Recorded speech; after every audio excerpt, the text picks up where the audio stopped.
Welcome to Seeking Focus episode. I have absolutely no idea. What number is it? It's been a while, hasn't it? It has. Number 28. Welcome to Seeking Focus, a podcast that provides photographers and videographers with a place to critically compare technology, share ideas, and enhance their skills. Well, we are back. We are back, ladies and gentlemen. And we've been off the air for a while, Evan. we have August, I think, 2023, which is almost 5 months. It's been like 4 or 5 months. You're right. it has. Far out, man. Did anyone out there miss us? I think they did. You know what? I actually caught up with a couple of videographers. I think I told you about that meeting with, there was about 10 or 15 actually of us. Like one of the from Constantine Films, so he's contacted me through LinkedIn, and he actually said to me, "Hey, do you want to come down for a catch up with all the other videographers and whatever else?" I said, "Yeah, sure, no worries." I do remember you told me about he that. actually said to me, he goes, "You know what? I've contacted you through LinkedIn because I heard your podcast." And I said, "No way, that was fantastic." So so I caught up with the guys there, and it was fantastic. It was our Christmas drinks in January. Nice. Yeah, I told you to come. You got to come to the next one, I man. could have, but I'm busy. Oh, okay then. It has been a very, very busy period, but we'll get into that in a second because Yeah. there's so much to catch up on. Australia Day. How was Yeah. Australia Day for you? Happy Australia Day. It was great, man. I stuck my big Australian flag out my window to be proud Australian. Was that the Australian flag made in China? Possibly. I think the majority of these Australian flags that are flying everywhere, if you look at them, it says made in China, which Yeah, is look, really... Look, I am proud to be Australian. You know what I mean? I was born overseas in Poland, as most people know. But I've been in Australia for 35 plus years. So I'm more Aussie than Pole. Well, I was born in Australia, so Aussie. Oi, oi, oi. Oi. I won't tell you my age because no one should know my age because dinosaurs roamed the earth when I was born.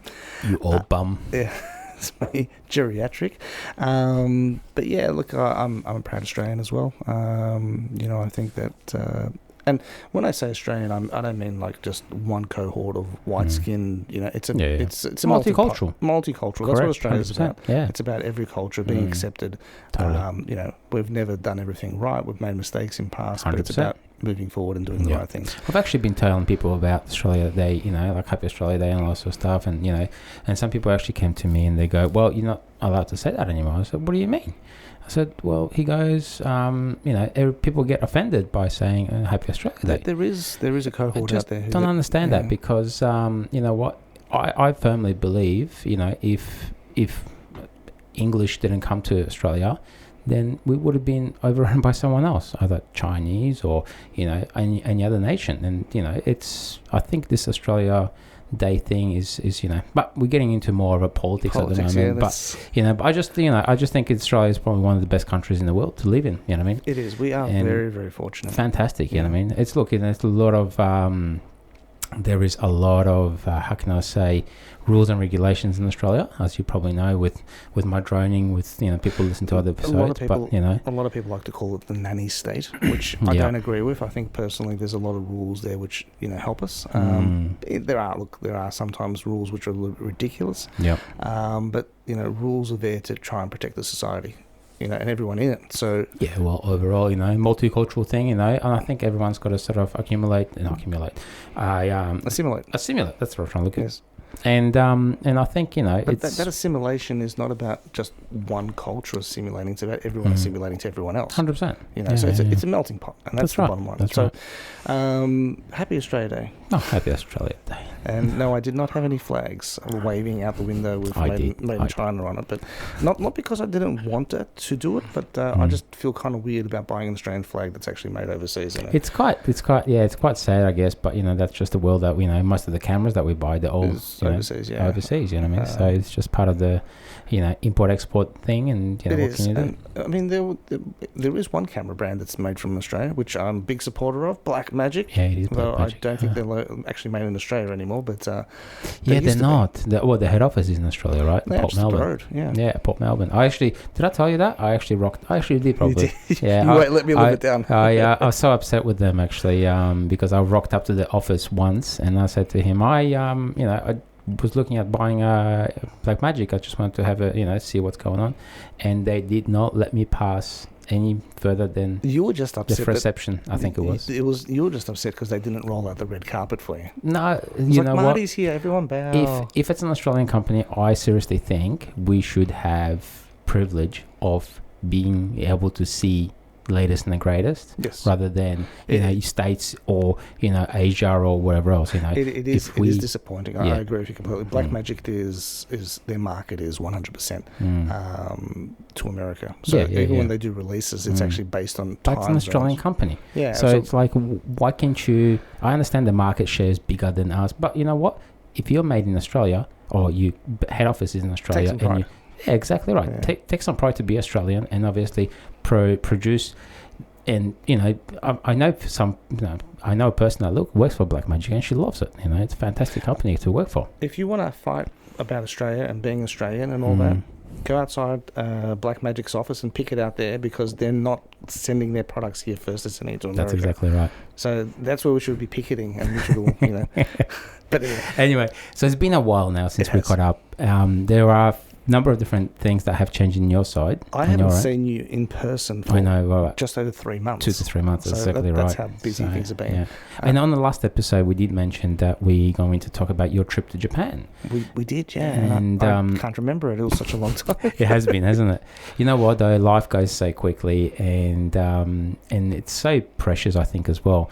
Actually, today I got a phone call. My mum's really good old friend just passed away, and she was only 73 years old. You know what I mean?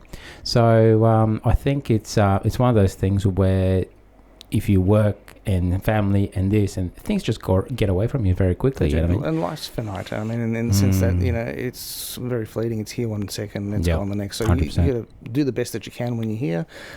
Take advantage of every opportunity you've got, and be good to other people. Yeah, 100%, man. And release your Australian products in Australia when you overseas. So back to Japan. Yeah, look, I did go there. It was a while ago. I'm actually in the process of doing a second trip to Japan. Ooh. That's because I loved the place that much. It was an amazing place. You've been there yourself? Yeah, I have. And look, I've been actually about 4 years ago when I was buying. Actually, just before I actually purchased my car. So I actually went to Japan in April, and that was the cherry blossom season, and totally loved it. I mean, it's such an amazing country, and I think just the people are so nice, and they're very heavily focused on cameras and other things as well. So, it's right up my alley, and, it's so safe as well. There's a number of times where during the night I just the family went to sleep, and I was just like, "Hey, let's go for a walk." Yeah, and I was doing that every night. And I mean, in areas that if you tried to do it here in Australia, you would probably get stabbed and robbed and everything else, which is sad. But in Japan, I didn't feel that. And in fact, I think my first impression of Japan was confusion. I think the first thing that I noticed in Japan left me in complete confusion. Yeah, and it's such a small thing as well. So I'm walking down the streets, and all the streets are perfectly clean, and I'm like, wow, looks like someone's vacuumed the floors. There's no rubbish anywhere. There's no dirt. Yeah. And I was just like, it's beautiful. It's fantastic. And I'm thinking, this is crazy, Anyway, so I'm walking along. I'm being a typical dad. I've got my son with me, and he's got a snack bar, and I'm like, give me the wrapper, so we're not going to put it on the ground. We're going to be responsible. So I'm looking around for a rubbish bin. There's no rubbish bins anywhere. Yeah. Yet the place is perfectly clean. Spot on. That baffled me. Yeah, There's no bins, but the place is clean. Here in Australia, we've got a bin every 5 metres, and people can see the bin, within 30 centimetres from their hand, and they just drop the rubbish on the floor. Yeah, that's right. And it just confuses me how we can be so bad to our own country. Yeah. But that aside, it was one of those things where I just went, wow, this place is amazing. And the reason they don't have bins, it took me a while to click. There is actually a reason why they don't have bins, and it's... I don't know that. So they all take their rubbish home, but and they burn their rubbish as well. So not in their houses, that goes to a factory that burns it. So they have multiple recycling bins. So they've got stuff that can be composted, stuff that needs to be burnt, there's stuff that needs recycled, which is actually a really interesting way of doing it. I don't know what the level of pollution is from that, but that aside, the reason they actually don't have bins is quite a few years ago they had the terrorism in Japan in the tubes, the train lines. Yes. And people were putting gas in these bins, and they were using it to release gas that you can't smell. Yep. But they couldn't see them because they were in the bins. So the government decided to take those bins out so it doesn't happen again. Yeah, right. And basically at the end of the day, people there have taken their rubbish and they take it home with them, which is amazing. Yep. Could you imagine here in Australia if we didn't have bins, what it would look like? Because take your rubbish home. Yeah, nah, mate. No, it's not going to happen. Anyway, so Japan, amazing place. Temples, culture, people. It is truly a photographer's dream. And I didn't go there during the blossom season, which you did. And So which month did you actually end up going? I can't remember now. I can't remember either. Around July. It's 5 months ago. I think it was around July. Oh, really? July? Yeah, July, August. Almost a year ago. My golly gosh. Did you end up actually getting some good shots? I did. I actually got some amazing photos. And I actually started the composition of a particular style of photos where I was... in Japan, they've got these little bars. I can't even remember the name of them, but they're like a restaurant bar thing where there's only like 6 chairs. So the actual cafe or the restaurant only has room for 6 people at a time, which baffles me because you come here in Melbourne and there's places where there's enough to fit 200 people in there. And you sort of think, how can they survive running a business with only 6 people at a time? That's right, yeah. But these little shoebox restaurants that are stuck in the wall. And I went around during the night, like you said, when the kids went to sleep. I was walking around till like 3, 4, 5 in the morning, taking photos and video of these little bars, and I created a composition of all these different shots. They're actually available on my Facebook page, which I'm not sure if you've seen it or not. But anyway, so they're some great photos. And then we went off and travelled to all the main sites, obviously. The big mountain, Fuji. Yeah, that's the one. You just put me on the spot there. I can't you were about to say Olympus, weren't you? Fuji. We went to there. We did all the typical stuff, and there was a temple, and this is one thing that really bothered me about. This is tourism in general. Yeah, and that's right. photographers who. Social media. The social media explodes. It does, with all that stuff. Yeah. What really peed me off was there was a temple, and it was overlooking this massive mountain, and Mount Fuji was in the background. The composition was sensational. And knowing that this was actually such a popular place, they went off and built this stadium so people could take photos and they could sit there and watch the sunrise, the sunset. Stage, you mean like stage? No, multiple stages, like chairs and stuff. Yeah, so you could actually sit multiple levels and you could sit there and just spend the whole day or take photos from different levels. Yeah, right. It was really complex design, and they put a lot of effort in there to protect the environment. So you want to take a photo, you stand on these stairs and you get a perfect view and you can do long-term exposures or whatever you want to do. And we got there, and no one was using it. Everyone had climbed over the fence and they'd gone up at the mountain to get a higher view. And they trampled all the vegetation. It was like a desert, which is it was really terrible because. Do you reckon that's made by a lot more tourists though, or I guess it would be, right? Because the locals, tourists. Yeah, right. Locals weren't there. There was just all the tourists, and they're all trying to get the better photo. So there's me sitting where I'm the designated area with my tripod doing long exposures and stuff and using filters and I was really enjoying it because there was no one there. They were all up at the top of the mountain in the trampled area. But it was actually a real shame to see people doing that, and I think what really disgusted me was the fact that not a single one of them actually had a proper camera. They were all using their phones. So you've gone up this hill to get a perfect photo with your shitty phone, and you trampled the environment, destroyed everything around it, so you could take a photo of yourself showing everyone how beautiful it is. Yeah. Why don't you show them what you've done to the, So one of the big things when you travel, tread lightly, as they say, which is also something we used to learn when we were forward driving around Australia. Yeah, that's right. You leave the place the way you found it, or leave it better. If you find some rubbish, pick it up, take it with you. Tourism destroys places, and it's a real shame that people. Yeah. So it was a forward-facing, beautiful view. If you look behind you, it looked like a tip and like a desert. It was actually quite tragic. Yeah. But yeah, look. Japan, it was beautiful in so many different ways, and I'd highly recommend it. I didn't go during the blossom season like you did, which I believe would be sensational for photography, but the one thing that would draw me away from there was the crowds. I don't like crowds. Yeah, I know. How was it with the blossom season? Was it? Look, like I said, I went there about 4 years ago now, but look, there was a lot of crowds, but I still enjoyed it. You know what I mean? It's still, you know, when you go to local parks and everything else at night or whatever else, you still get that vibe of obviously trees and blossoms, and it's just still phenomenal. And I mean, the weather was fantastic as well. Can't complain.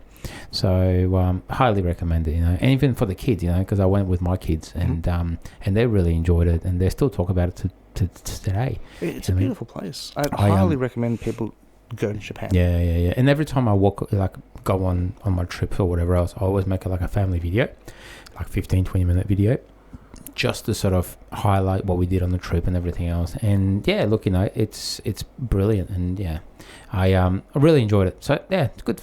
I mean, yeah, Japan is definitely bucket list tick. Yeah, so I went there during summer. So it was a lot hotter than it would have been during blossom season. But in saying that, it wasn't ridiculously hot. It was actually raining as well, quite a bit. But it's warm rain, and you know, you can walk around. It rains for about 5-6 minutes, stops raining. Yeah, you know, it's a very tropical sort of environment in that sense. And it wasn't bad at all. I am planning on going back in winter. I think Japan, personally for me, would be picturesque with all the snow during winter. And that's why I'm going back again. And this time it will be during winter. I was looking at some of the, you know, the environment, and I'm thinking if this was, you know, snow-capped and there was snow everywhere, it would be so beautiful. So I'm definitely going back during winter. And one of the things that when I travel, I generally, you know, first few times that I go to a place, I stick to the main sort of touristy areas, the main towns, that sort of thing, get a feel for it. But if you really, really want to get a good feel for a country, leave the main areas. 100%. You know, stay away from the main capital cities and stuff. Go into the country. Look, I think that's 100% true. I think in Japan that will be very tricky with English unless you're speaking Japanese. No, Japan. That's actually one thing that really needs to be stressed.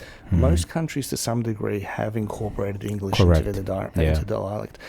Japan has been true to their culture. They haven't. 100%. I would say probably about 5% of people could speak English. And there was a lot of tourists that I came across who were pissed off, by my expression, because they're like, "Oh, yeah, this place is shit because no one speaks English." Well, you're in a different country. I actually used my phone to translate, number one, but I also purchased the app that actually reads and then translates what Google Translator does that as well now. Oh, does it? So okay. Technology in Google Translator is amazing, but you need to have a wireless connection. Yeah, correct. Or download the data set before you go out. That's right. But yeah, look, if you are going to Japan, definitely see it. There's some amazing sites there. Personally, for me, I think winter would be more picturesque than any other time. But that is not obviously the most suitable time for families. If you can family. Well, that's right. Yeah. That's right. But look, you know, overall trip, you enjoyed it, obviously. It was great. And you managed to get some really good shots. Which camera did you bring with you?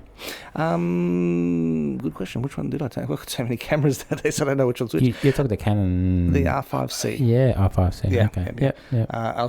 It was predominantly photos, 45 megapixel photos while I was up there. It does amazing work, I've got to say. I've seen a few images of yours. And it's great. At the time when I was up there, I was still learning how to use the video features on it. So the videos that I shot were pretty dismal. Oh, okay. But the actual photos were sensational. And for anyone who's thinking about moving up in the Canon range, they're still maintaining that menu structure that was typical of all the Canons. Yeah, like care factor 0, mate. Well, yeah, you used to care. You've lost that loving feeling. But I did for Canon. But the same menu that you've got in the R5, the 5D3 and the 2 is still current in the 5. Oh, that's good. 5D.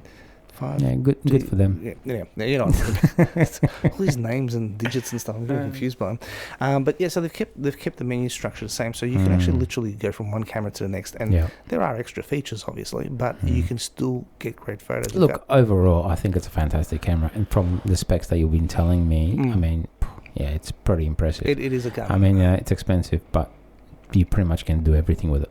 So overall, Yeah, it's impressive. You won't win me over, but it's impressive, I must say. How about that new lens that I picked up? That's almost it's more expensive than the camera. Pretty good, yeah. But we can probably talk about that in a different episode now. Yeah, I was going to say you can. Anyway. On the subject of tours and moving aside from Japan, which is I can't stress enough, go. If you get a chance, go to Japan. Take a translator with you. You also, since we last spoke, went on a trip as well. I did, yeah. So just the family. We went on a cruise. It's the first time ever. So my very first cruise was Antarctica, and that's totally different. And we sort of wanted to go a bit more tropical, and obviously to be able to, experience the cruise lifestyle and all that sort of stuff. And so we went to we sailed up from Brisbane, and Brisbane is, if people don't know, but it's north of Australia. And we jumped on the Royal Caribbean Quantum of the Seas ship. Is that like where the pirates are? Yeah, no. I've never been on a cruise liner, just so you know. Oh, okay. I can't bring myself to it. Well, ask me questions, but I will. look, so it was it's a big ship, yeah. It's like it's almost holds like almost 5,000 people on it. So 4,800 and something people on it, and look, it's a huge, like there's a number of different entertaining areas and shops, and they are gigantic. It's a whole city on water. Yeah. You know what I mean? So they've got chefs, they've got multiple restaurants, they've got you name it, they got it. You know what I mean? So we went on 7-night cruise. And look, every night a la carte dinner, and obviously fantastic and all that sort of stuff. So we went to, first stop was Vanuatu. Actually, no, sorry, I'm lying. First stop was Noumea in New Caledonia, and then Vanuatu, which is like the beaches and whatever else. And that was really good. Totally different than Antarctica, though. So 5,000 people versus 92 passengers on a boat, and you literally know everyone on the Antarctica trip because you're together for at least 2 weeks and whatever else. The ship that you're on, the big one, not the Antarctica one. I mean, technically that's more of a vacation as opposed to it. Correct, and it's great. Look, you wake up in the morning. You have something to drink. You wake up, have a coffee. Have a coffee because we purchased the non-alcoholic beverage deal or whatever else. So you can go down to Starbucks and have a coffee. There's like 3 Starbucks coffee sort of places on the ship. It's just like a real city. Yeah, it is. And you can have a coffee in the morning, then go for breakfast, then go by the pool, and then go and have some lunch and keep drinking. And you can buy alcoholic drinks or whatever else. Spend time in the pool. Go on lunch. After lunch, veg out, do whatever you want to do, walk around, do some shopping, and then dinner. And that's literally for 7 days. So I can't fathom that. For me, when I travel, it's adventure. It's a trip. It's 100%. An experience. Me too, man. It's not a vacation. Yeah, I was cooked after 4 days. I was like, what the am I going to do with myself? Because I've got no idea. Because I need to do something. Because just eating, sleeping, and drinking is not correct. Is not my life. You know what I mean? That's my wife keeps pulling out these brochures. Look at this beautiful place. It's a tropical paradise, secluded from everywhere. All you can do is sit on the beach and eat and drink. Yeah. And we'll do that for 2 weeks. Oh, lovely. And I can't think of anything worse. Shoot me. After the second day, they'll probably find me hanging myself from the cupboard, with the rail. It's a shocker, man. Like I need to be able to stimulate my mind with something, rather than just eating, drinking, and bloody sleeping. And sorry, I have to ask a question. You did say earlier on that whenever you go on one of your trips, family trips, you take your cameras and film it. Did you do it this time around? No. So did you actually take any photos, any video? No, I just took a GoPro with me. And did you use it? Once. I was seriously I was so unmotivated to do anything on that trip. It's just not funny, man. And you know what? Because you're stuck with so many different people, after about 3 or 4 days, I actually got sick as well. So I don't know if it was COVID or whatever else. Nothing showed up on my tests. I saw the photo that your wife posted. You look very old in that picture. Yeah, not happy about that one. So I've got to tell everyone, his wife posted a picture of him on social media, and it has been edited where you looked like you were about 85 years old. Yeah, I was going to say 105 years old. And I looked at the photo, I went, yeah, he doesn't look like very relaxed after that trip. And my wife's like, what happened to him? I'm like, Yeah, I don't know. Yeah. But what filter was it? I don't know, some TikTok crap. The geriatric filter. Yeah, something like that. But I loved how she looked very young and sprightly, and you look like you're in a wheelchair. Yeah. And it was actually quite realistic, I've got to say. You know what? I actually looked at that photo and I kind of think, hey, it kind of looks like I look like my grandparents. You know what I mean? Like my grandma or grandpa or whatever else. You know what I mean? So, I mean, realistically, mate, it's pretty impressive. You know what the AI can do these days. But you know, probably will in another bloody 30 or 40 years. So back to your trip, sorry. How was it overall? Was it something that you'd recommend, or? I love the silence. We should just have some crickets in the Look, it's great. It's great. Look, you know, don't get me wrong. You know, if your wife's going to be listening to this, isn't she? That's right. Yeah. Look, if you're into, like I said, drinking, sleeping, and eating, hey, by all means, man, they come in every day to do your bed. They, you know, it's like a hotel. You know what I mean? So you've got people coming in, do your bed, then leaving all this, you know, fresh towels and whatever else behind, and yeah, it's all cool. Yeah. But like for me to do, there was like at the back of the boat, back of the ship, there was the whitewater rafting thing, or like, you know, boogie boarding, whatever it is, yeah. And we go, all right, let's do it one day. So we sort of jumped on and we booked whatever we had to book, and then we still had to wait for 2 hours to do it. And I was just like, beyond me, man. Like, why do I need to wait for 2 hours to, you know, to do an activity? You know what I mean? Like, there was go-karting or like dodgem cars with bumper cars there as well, you know what I mean? And we went, oh well, let's jump on that. And then you can just see a line literally snaking around the whole sort of, you know, the grid that all the dodgem cars are on. And it was like 2.5 hour wait. People are saying, oh, we have to wait for 2.5 hours. Like, seriously, man, like, I'm on holidays. Why the fuck do I need to wait for 2.5 hours to do an activity? And then we looked at different activities, and they've got napkin folding fucking classes. Is there a line for that one as well? I don't know, possibly, because I never went to it, you know what I mean? Sure, you didn't. But like, you know, yeah, look, it's great, but if you want to do nothing, you know what I mean? But like, my trip is my, you know, Nepal, you know, hiking in the Himalayas, that's me. The Antarctica, that's me, you know what I mean? I completely agree. Me, that was just a waste of $15,000 on doing nothing. Yeah. Well, see, we enjoy, yourself and I, we're very much like-minded. We enjoy going to places where, you know, we're roughing it. You know, we went away to India with Rob, who was a past guest on the show. Yeah. Where we got electrocuted in the shower because the power board was hanging out of the wall in the water. That's our idea of fun, you know, awesome. Getting fried by 110 volts. You know, that sort of thing is what I strive for. Yeah. You know, sitting around doing nothing. I cannot think of anything worse. Yeah. You know, so that's why. Look, you know, the trip overall was good as an experience, but I wouldn't do it again. And then, oh, sorry, I forgot, because we went through it, obviously, on the trip on school holidays. Then you've got 1,000 kids running in the muck because the parents were like, yeah, just do whatever you want to do. And then you sort of laying in bed, chilling, you know, watching TV because they had TV there or whatever. And knock on the door. And you go, oh, God, I've got to get up off the, you know, open the door, check who's there.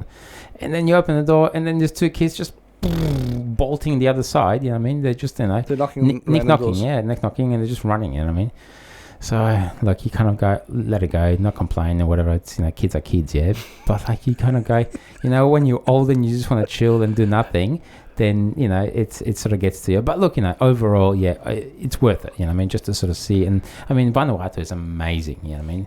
Just the pristine, the pristine beaches and, you know, the locals, you know, the fuzzy wuzzies, whatever they call them, you know what I mean? Is that politically correct, call someone fuzzy wuzzy? I don't know. Unless they're a bunny.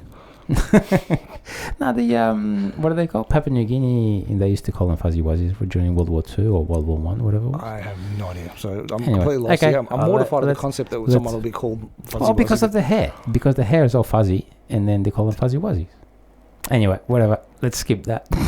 All right. Well, if we've offended anyone there, we apologise. We apologise in advance. Yeah. But look, overall, you know, like I said, the Vanuatu beaches are amazing. You know, the islands are fantastic, and we did Noumea in New Caledonia. That's quite nice as well. So, like, overall, it's an eye-opening trip. It's just, you know, not my cup of tea. Simple as that. You know. I don't think it's anyone's cup of tea unless you just don't like doing anything. Yeah, true. I just got to make sure my wife doesn't hear this because then I'll never hear the end of it. But yeah, so we've gone away. But I've actually done a few road trips as well during the time that we. Oh, that's right. You went to Adelaide. Yeah, Adelaide. That was actually a really cool trip. I went with Isabella, who was actually on the show a couple of episodes ago. That was a really good experience, except she wanted to kill me by the end of it. I'll probably want to kill you as well if I go yeah, you always want to kill like me. that. No, but it was because she went there to get sunsets and sunrises and stuff, and every time she organised to go, the clouds wouldn't be there, or the sunset wasn't right. And the times where I was like, let's just go. And she's like, no, because she started getting agitated by it. The sun would come out and she's just giving me this look like she's going to punch me in the face. And I'm like, don't look at me. I wanted to go. But we did get some really cool shots. And I did some time lapse using the R5C. Yeah. I'm just going to keep talking about the R5C in every episode from here on to, And I'm not a time lapse sort of person. You're the time lapse person in the group. But I did some time lapse and it was actually came out really nice. And it inspired me to do more time lapses. It's awesome effect though, isn't it? It is. Just it's speeding a up big time. vicious cycle. Just, you start and you don't stop. It does take a lot of time though. It does. Yeah. Which is, look, it's a cool because when I used to do time lapses, and I haven't done a lot of time lapses for a while, but set the camera up and you know what, let it run. You know what I mean? And it's great because then you can just sit down, enjoy the view, and you don't have to actually, focus on the camera or whatever else. You just sit down, enjoy the view, walk around, pick up rubbish or whatever else as well. It's brilliant, you know what I mean? See, I can't sit there in one spot. I go insane. Oh, for half an hour you can. Yeah, half an hour. And enjoy the view. Yeah, I try. Maybe I can take out my second R5C. Did I mention I've got an R5C? Yeah. I've got two of them actually now. Yeah. And take photos while I'm doing that. That actually would make sense. But I just never carry two of them because they're so damn big. And with that new lens that I've got. Anyway. Yes. I love just dropping that in. All right, so holidays aside, trips aside, you've obviously been busting your ass. How's work going? Yeah, look, it's normally November and December has been crazy. I went to New Zealand for a client. So we we did a trip to New Wellington for a week, and that was a 5-day shoot. And then I actually took an extra 2 days just to see local wineries and sort of just sightsee the city and everything else. Went to the local museum, and it was fantastic actually. Look, New Zealand is such almost like a New Australia sister country, right? Yet it's so different as well. And look, Wellington. Amazing city. The weather is probably not as amazing as the city, but a lot of rain, a lot of wind. They call it the windy city, I think, as well. But overall, look, I really enjoyed it. It's just when you go out at night, you can just walk around, and it's quite safe as well. Stopped down, did a couple of time lapses because obviously I did a conference there for one of my clients. And part of the conference, just filming, because I did a 3-minute just a highlight video for the promo, and I wanted to show you the city, not just the people talking at the conference, but just the overall vibe, So so like just walking around, it was brilliant, and then did the local wineries, and New Zealand wineries are just fantastic, and we've got a really good day for the winery trip as well. Overall, mate, brilliant. I mean, the client is so chilled back as well. So it was just a really good trip. I mean, just by myself in a hotel room, no kids, no wife, no Evan. It was fantastic. You did invite me, okay? So I did. You did. I was busy. I had things to do. Okay, Well, I was hoping to go to South Island with you for extra couple of days, but obviously not. Yeah, unfortunately, something came up. Which has changed, my world quite substantially. Yeah. But that was why I couldn't come. I wanted to, just things. Yeah, but overall, it's November was quite busy. December has been quite busy just to catching up, and then now January sort of slowed down a lot more, and then Feb now it's slowly picking up again. You know what I mean? So overall, look, there's a fair bit of training jobs because I'm not sure if people know now, I'm a certified drone operator now. Yep. Fully certified, so I can actually go. I've got my REPL license, which is the just normal certifications to fly. I've got my REOC as well. So REOC is the sort of next IAS app where you can fly in restricted areas and other things. You can fly closer to people. And then the next one up as well is EVLOS, which is Extended Visual Line of Sight, which I can fly my FPV drones. So that's been, all certified now and through CASA and everything else. Oh, wow. So, and I've got my aeronautical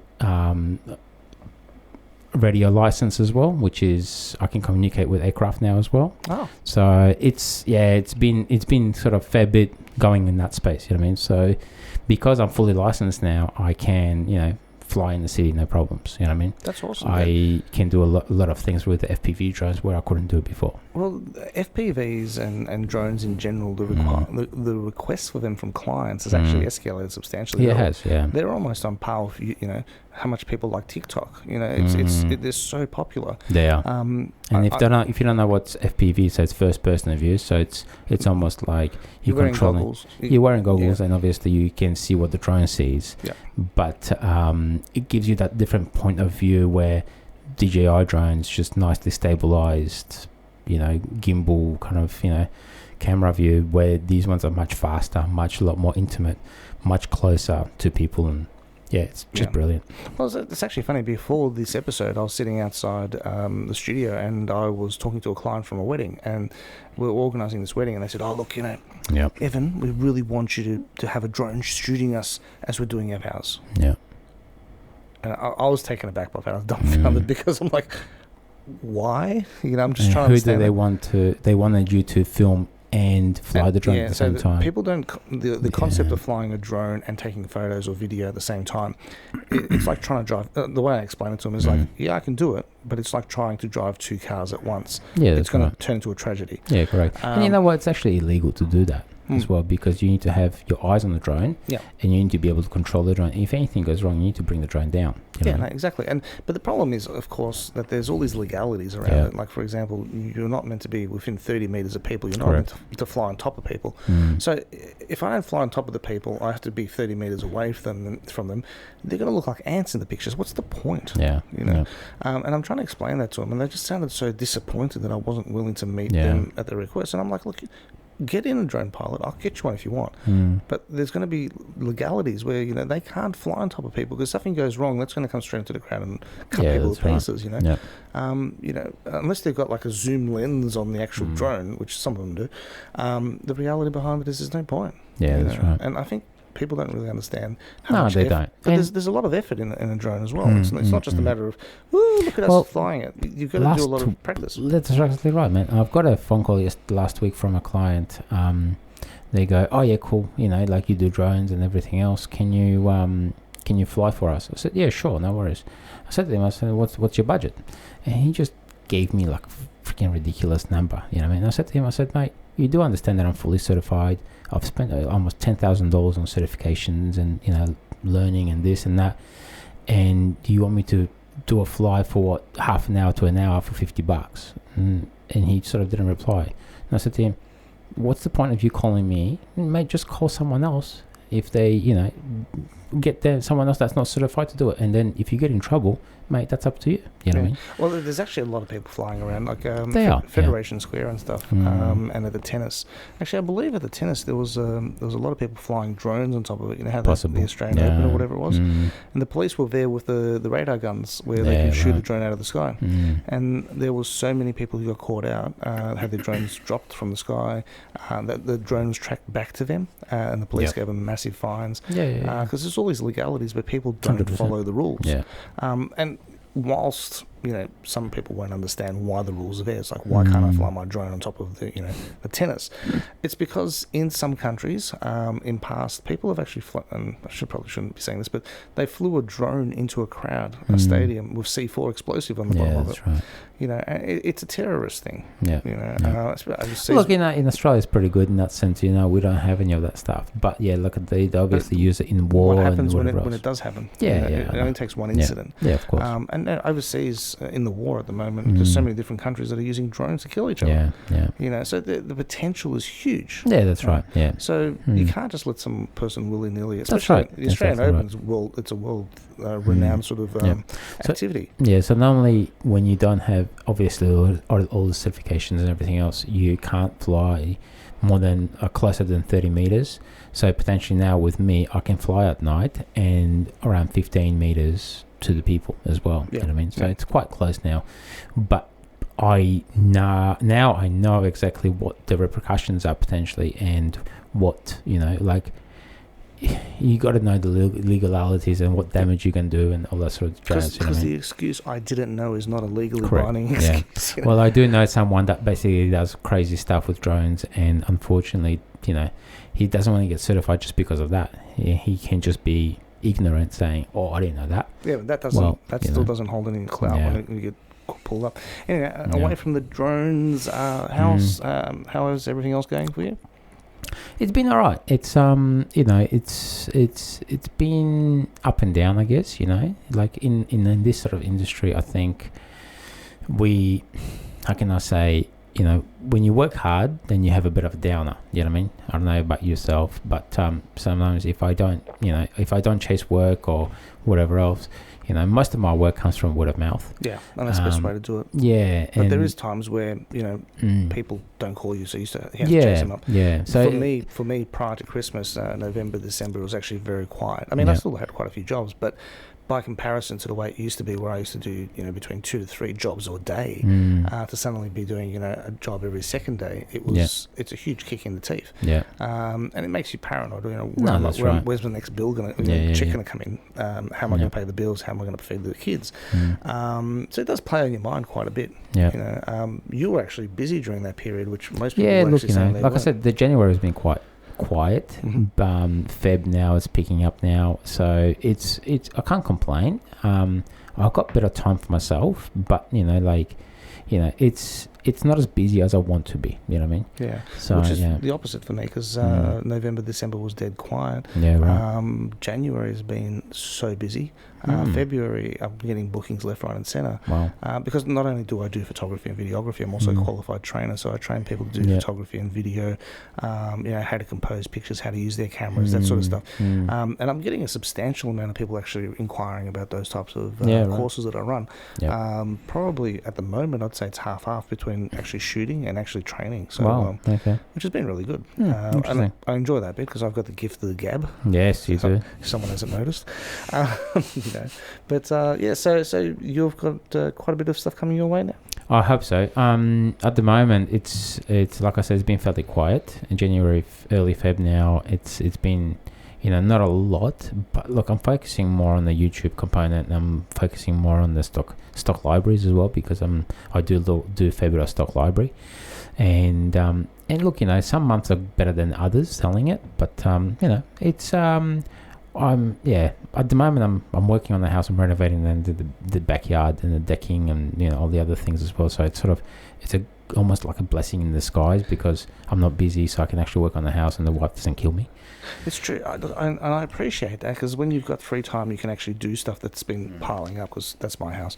But the problem is, I'm not sure how you work, but I find that when I've got the time to do that stuff, I start panicking while I'm doing that stuff, thinking, where's the next paycheck coming from? That's right. So I start chasing work, and I forget about the stuff that's so, because it's a big juggle. Yeah, it's not ongoing. It's not guaranteed that there's going to be a job there, so you got to chase the work. Yeah. Which leaves you feeling paranoid when you don't have any work, so you can't actually do other things and enjoy yourself, because you're so paranoid about trying to get jobs. Yeah, that's right. It's a big vicious circle. Yeah. But when you actually got the jobs, you're wishing you had the time. Yeah. So it's a crazy time. It's a pain sometimes as well, because you do the jobs, and some clients don't pay like 30 days. You know what I mean? Yeah. So it's such a pain in the ass, and then now coming up to Feb, so all the jobs that I did in December, because of holiday season and everything else, they're still owing me money. So it's it's been now almost 45 days. You know what I mean? And I'm chasing all that money now as well. So from that point, it gets really frustrating. Because you're a freelancer / media creator, or whatever else, but you're also a debt collector. Yeah, that's exactly right. You know what I mean?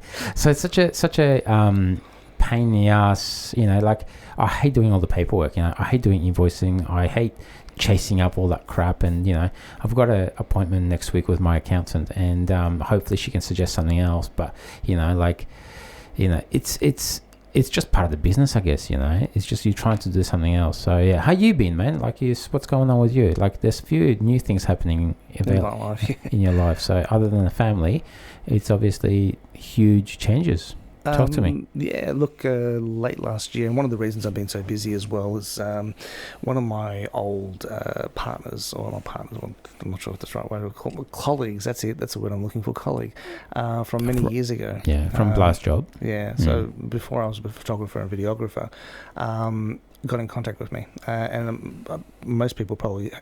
They don't know this, but some people might have figured it out from the content that I continuously bring up. I have a legal background, and I was contacted by someone who basically asked me to come and work for them. They've given me a contract, and it was a type of job that, you know, doesn't come up very often. Was it too good to refuse? It was too good to refuse. So I basically took on a full-time job. Wow. So working in an office. Well, It's not really an office. I work wherever I want to work, which is really good.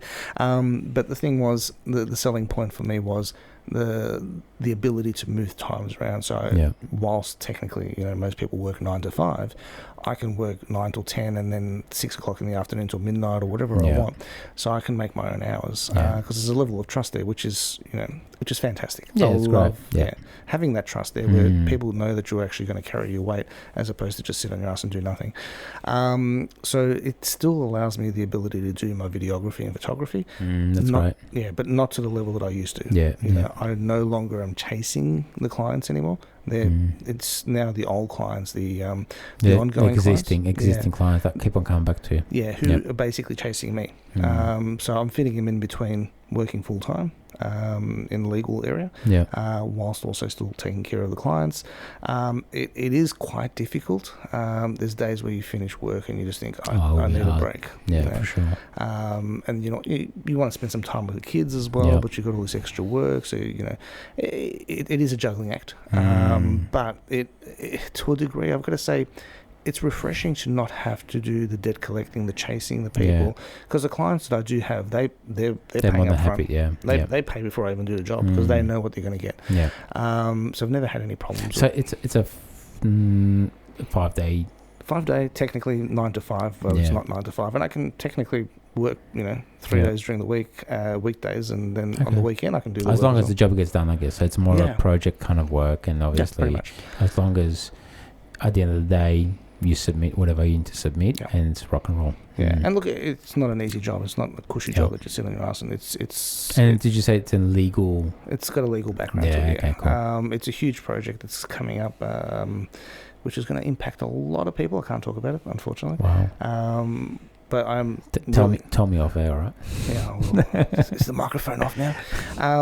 But it's a great opportunity. I'm stoked to be doing it. I didn't think I'd be going back.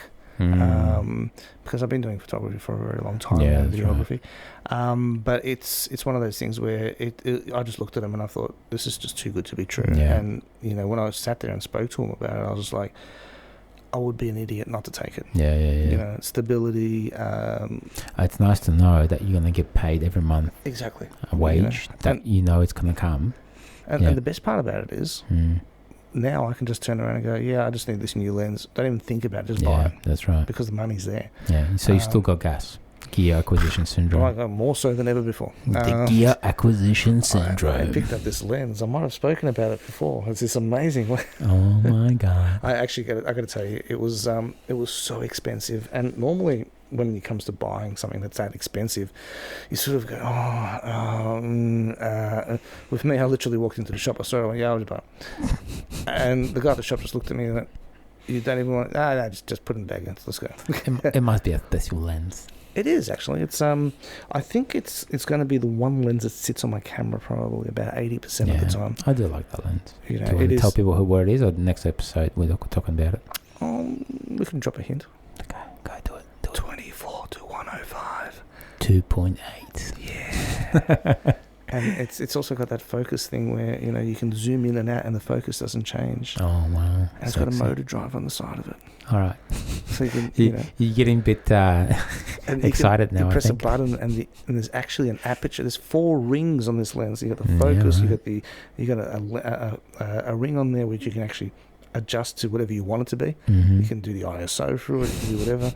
It's got the zoom feature, it's got the focus feature. All right, getting too excited, right? Just calm down, mate. Calm down. Aperture. Calm down, mate. I feel like I'm back in my, you know, my Cine lens days. It's actually an amazing lens. Nice. I do like it. I've seen it once. You showed it to me once. You actually let me touch it as well, which is quite nice. It's just as big as the old Canon 70-200s. Yeah, it's huge, isn't it? It's huge. Yeah. It is huge. And I've got to How much does it weigh? Well, it doesn't weigh as much as the 70-200, but it is quite heavy. I think it's like 600 to 900 grams.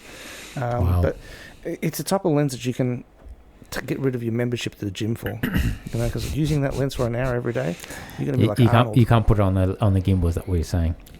Someone actually did put it on a gimbal. I'm just like, and then they had the V-Lock battery on the bottom. And what? I'm just thinking, this guy lives in the gym just so he can lift his gimbal. Yeah, it's just ridiculous. No, it's massive arms made for that. It is huge. Yeah. It weighs so much that you basically mount the actual lens to the tripod as opposed to the camera, so the camera body's floating in the air. Yeah.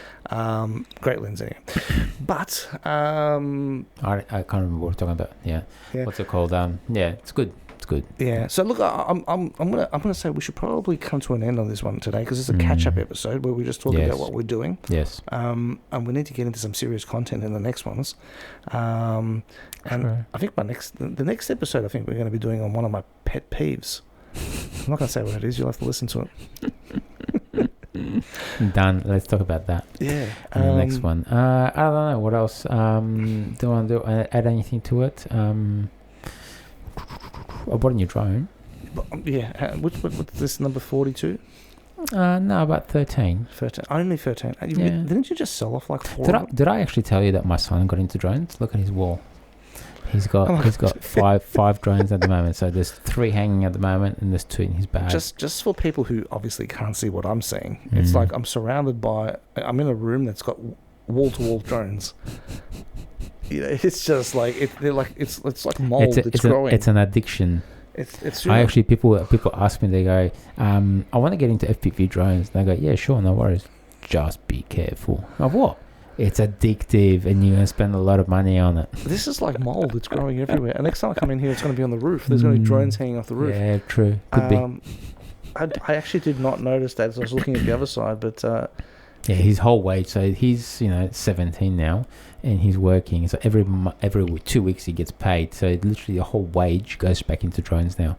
So he just bought this new radio thing, and he spent like $500-600 on this new radio, and I'm just like, mate, you too addicted for this stuff. But it's great, because he actually comes on jobs with me. I was going to say it's probably better because it's got a career in it at least, as opposed to sitting there playing computer games. Yeah, that's true. So, and it's and it's quite good from a perspective of, because as you can see here, we've got a 3D printer as well. So by the way, we are in my studio, so we've got a 3D printer, and it's sort of because everything like FPV and it's all intertwined with 3D printing, and because you print your own parts and everything else, so it gets him thinking about certain things, and now he's obviously wanting to do engineering as well. So all of that sort of comes into play, so he can use his CAD, he can use his 3D printing and other electronics and other things as well, which is brilliant. And it's also beneficial to you because now you can actually say to your wife, I need it because my son's that's my excuse. Shh, don't tell anyone that. I need 4 more drones for my son. But they're sitting on my side of the room. He buys his own drones now. I bought him one, and he got him addicted with that. I was going to say, my drone is sitting somewhere at the bottom of some pile of cameras. You know what? Most of the videographers actually do that because they just use the drones for 1 or 2 shoots in a couple of weeks or whatever else. But, like I try to fly my drones literally once a week, you know what I mean? So, yeah, it's great fun. There you go. Well, I think we should wrap it up. Thank you. It's been over close to 50 minutes, so I think we did well for the first episode back after 5 months. Yeah, it's been a catch-up session. But there you have it. Well, thank you very much for tuning into the show again, peeps. Yeah, Seeking Focus, baby. Let's get it back on track. Thank you. Not such a long, lengthy breaks anymore. Okay, we've got to do it. No more holidays. Every 2 weeks, man. No more holidays. No more cruises. Fantastic. All right. Thanks, everyone. Thanks, everyone. Have a great time. See you at the next episode. Toodaloo. Bye.